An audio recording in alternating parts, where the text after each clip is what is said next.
Урматтуу Бишкектин айланасындагы тоо этектеринде жашаган айылдык чүйлүк туугандарым, мына сиздерде Алла Таала берген ушундай бир чүйдүн боору кенен дегендей Сарайжан чүйдүн берекеси өтө зор да. Ушунча гектарлаган жерлериңиздер үлүшпү, жеке менчикпи, кыскасы моундай тигилип тигилбей эле жатат сары чөп басып. Көпчүлүк жери. Мына ушул жер мисалга 5 гектар чыгабы, 10 гектар чыгабы. Ал эми бул Токпай айылы биздин медресенин жаны. Канча түтүн жашайт? 200 десе дейли. Ушу бир айлыктар кеңешип туруп, бир 10 гектар жерди малина өздөштүрүшүңүздөр керек. Малина. Биринчи эле сотикти, кийинки жылы 1 гектар кылып, андан кийинки жылы 2 гектар кылып, барыңыздар жапатырмак киришип, ушу малинаны өздөштүрүп койсоңуздар. 10 гектар малина айланадагы дагы 4 айылдын жаштарына, келиндерди, аялдарды жумуш менен камсыз кылып коет. Өзүңүздөр дагы иштейсиздер, сатасыздар. Анан жакшына капленый полив кылып, жакшылап өздөштүрүш керек да. Анан могу жерге фуралар келип, Казакстандан Россия кылып алып кетет.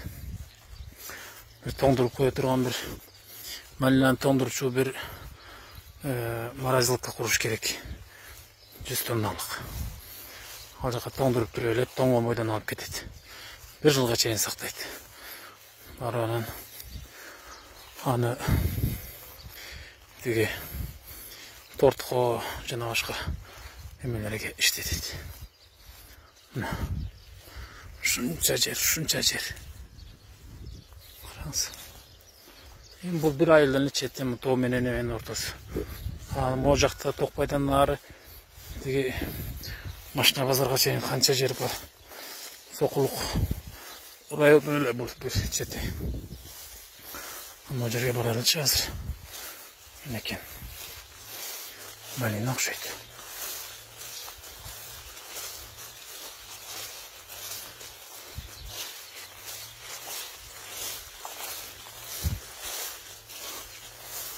Мына бир малина өздөштүрүп турмай жүргөн.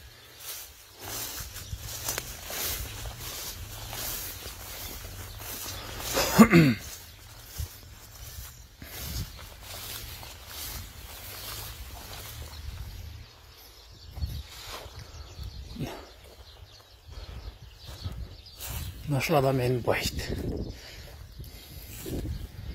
Ушул адам мени мону казыктарды кагып, зым тартып, мондай токой кылбастан ортосу 1,5 метр ачык болсо, ушул киши эми күнүгө 20 000 сомдук малина сатат. 1 килограмм 250 сом, 200 сом болгондо элестетиңиз, мынча жерден канча малинаны терип алат. Эми айыл чогулуп кылбаса деле жеке менчик үлүштөргө малина эгиңиздер. 1 гектар малина эксеңиз 20 адамды жумуш менен камсыз кыласыз. Алар терет, отойт, бытайт, жана башка. Өзүңүздөрдүн айылыңыздарда эле жашап, сонун ийгиликтерге жетесиздер. Ушу талаанын баары малина болсо, атаандашып бири-бирине сонун сортторун алып келип, жеткендей бочкаларды коюп, тамчылатып сууга кылыш керек да. Сонун.